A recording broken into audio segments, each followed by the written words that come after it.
Hey there, guys. This is Flamzeron, aka YouTube's Tosuke. I just got finished watching the Tales of Zestiria, the Sheperd's Advent OVA movie anime thing, whatever, with my podcast crew for episode 201. Though, by the way, you guys should definitely check out episode 200. It's awesome. I'll put a link in the description. Coughing, I was going to say acid reflux, but I kind of stumbled over my words, but that's not important. I liked it, honestly. I liked the animation. I felt like it looked really nice, and I felt like it kind of looked like it was part of the game. Because, UFO Table's doing the game anime cutscenes. It's not like with the Eternia anime or the Symphonia anime where they're trying to copy the style of the anime cutscenes, or the art style, but you can definitely tell that they have someone else doing the actual artwork, and because of that, the character designs look a tad different, and just the general art just looks different. It's not like with the I guess you can say that about I feel like the Abyss anime kind of comes closer to Kosuke Fujishima's original art. I just feel like things, not, well, one, it looks a little darker, and two, other things. So I guess for the anime that doesn't look entirely like the original art, I guess we'll say Eternia, Symphonia, and Abyss. Though I feel like Eternia is the only one that was just kind of done just solely by the company. I think that, I think Fantasia and Symphonia and Abyss and, of course, Vesperia, I think they were all requested, basically commissioned by Namco. I think Eternia is the only one that wasn't. Though that's just my theory. I don't know if Namco contacted Zebek, the people who actually did the animation, who also did Naruto and MM, were like, hey, make an anime for us. And okay. And, of course, Eternia happens to be one of my favorite animes, so. But this one here, you can definitely tell, all the characters really look like, their general art designs and what you've already seen in the game anyway. There's only really one spot that I felt like didn't really look that good, and it's the scene where Sorey is showing Alicia the his book. It kind of just, to me, it just kind of looks like the UFO table didn't outline the entire thing. You'd have to just see it for me to really fully. It just, to me, it looked like it didn't really outline, which I find kind of weird because, even if it's a little bit of outline, you can still see a bit of an outline. I guess that was one of my issues with Fate Zero, that the outline was really small and it kind of looked like they were just sort of blending into the background too much. I feel like here they definitely pop. The characters look like they stand out from the background. But in this one scene, it almost kind of looks like that it was either taken from somewhere else or it was made when they were using a different technique for the animation entirely. I'm not entirely sure. Though, speaking of scenes, one of the scenes that I really liked was the scene where Sorey and Alicia, they first meet, and Miklio's there too, and of course Alicia can't see Miklio because he's a seraph. And so he just goes, boo! But then she just kind of wipes off what I think is probably saliva off of her clothes. It's actually kind of funny, the idea that he basically just spat on her clothes. Or maybe she thought it was a fly or something. But it's just kind of funny how she just kind of wipes it off. I don't know. That even when I first saw that scene outside of this anime, I thought it was really funny. Alicia actually kind of seems a little more reserved, I think, based on both her voice acting as well as the way she dresses. To me, she kind of looks like a schoolgirl wearing armor, but just in the way she is dressed and whatnot. I don't know. That's just me, though. Though, along with scenes, I know one scene in particular that has a lot of people really concerned is the scene where Lennar, spoilers, eats Mycin. And then everyone's like, yay! Which I admit is also kind of strange, though at the same time I wasn't entirely paying attention to every little subtitle. So I do have a theory on why why they what the symbolism of what the point of that scene is, but I'm gonna probably go back and watch that scene again to really get all the details. So I do have a theory as to what the point is. Though I do like the idea of having a bit of cannibalism in the Tales series. I know that's gonna sound kind of weird. And I know some people might say, "Oh, that's been done before." Though personally, I think the people who say that have been probably watching a little too much Tokyo Ghoul and probably need to not be driven by what's actually going on right now. Because a lot of ideas have been done before, but that doesn't mean they're bad ideas.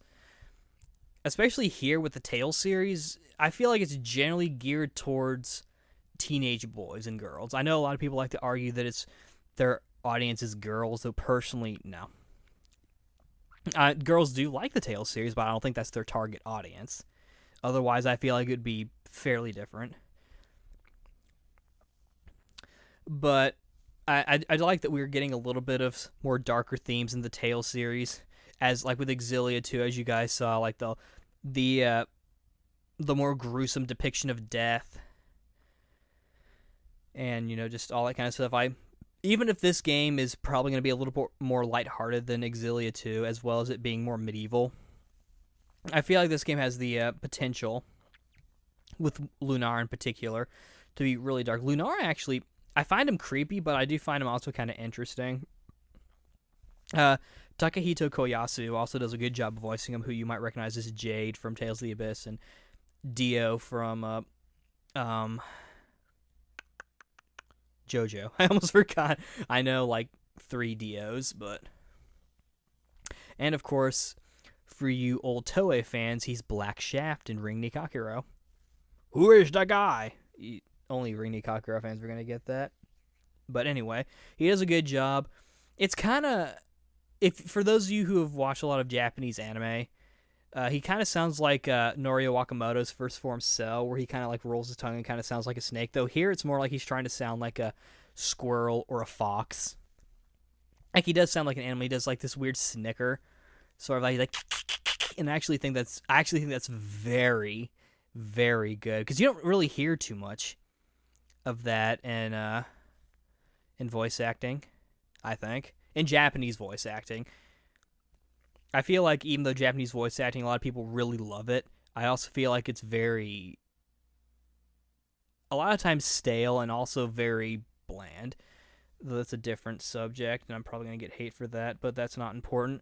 Let's see. There's not too much action. There is some action. And like most modern Tales anime, they do have references to the games, I think. Like, especially with spellcasters, they'll use, like, certain spells. And Sori kind of looked like he was going to do, like, a swallow dance thing. But it's like he decided at the last minute not to do it. I kind of like it when they don't. I prefer it when they just do the move and not actually say it. Or if they do it, it doesn't, like... It's done in a... more like, this is my special attack kind of thing, as opposed to this is my like art that I'm going to use because I'm a JRPG game kind of thing. Music was fine. Subtitles were fine from what I saw. It was done by Abyssal Chronicles, so Buddy Pamba and Richard helped out with it. So that's cool. And they do use quote unquote English version terms like Seraph and Sheperd for divine and the priest, or the Tensoku. But one thing that I will notice about the Japanese version, like, because as you guys know, there's that whole thing about slay, and because it's kind of read sure, so people just assumed it was slay. Because typical otaku thing, where like, the R, you have to replace it with an L at all times. Yeah, that's why we have Frieza as opposed to Fleeza. But no, I feel like people are getting better about that. But yeah, and of course I also, we all kind of thought his name was Slay, but then the Japanese people, I want to remind people, they changed it to Sore. So his name in the Japanese version in English is officially Sore, but they still kept Sure. which you could argue they didn't change because they had already recorded everything, so having to have people go back and change Sure to maybe Sore, though I think it would be worth doing that. But the hearing characters say Sure and then seeing his name as Sore, it's almost like a bit of Shing versus Core, where it's like I know that in the Japanese version his name is Sore, and they'll probably keep his name as Sore in the English version as well. I know his official Japanese name is Sore, but combining it with the katakana, it just sounds weird. I guess it's kind of akin to what they did with Richter for Dawn of the New World, where in the katakana it's read as Rihita, almost like reheater, but his name is spelled Richter. And I'm just like, what the fuck? I don't understand. But, you know, I feel like that's something I'll probably get used to, especially when the game comes out and it's dubbed. It'll likely be dubbed, and they did say they are considering dual audio. So yeah, I'll probably, and of course, like I say, I recognize that his name is Sore, so it's not like Shing versus Core where I'm just choosing the Japanese one just because one, that's what I'm used to, and two, it's just easier. I'll have to talk about Heartsar when I finish it, but anyway. So yeah, I really liked it. Animation is nice. It looks like it was part of the game. I like certain scenes like Mikleo going boo and then Alicia wiping stuff off her clothes, and the Lunar eating Mycin. Music's fine. I feel like it was a nice appetizer for the. I think this was actually kind of good, and the whole Mycin thing. It would be funny if Namco they change it.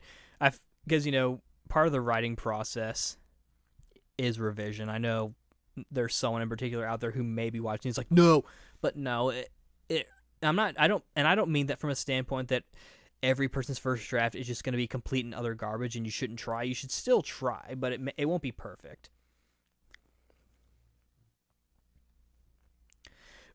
So I don't know. Maybe they could be seeing that sort of like maybe that's the reason why they released it early. Besides hype, which it definitely got me more hyped for it. Granted, it makes me kind of more want the game, and I feel like I'm willing to wait, especially considering Heartsar I still need to finish and other Tales games I need to finish.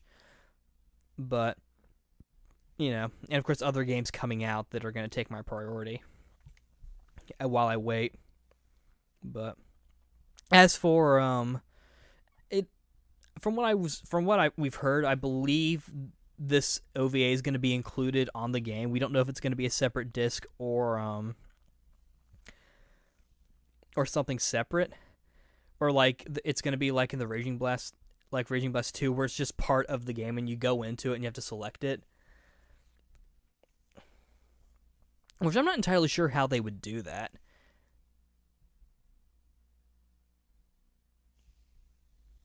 You'd almost have to just have it be on the menu for you to pick, or have it in the options or something, or bonus content section.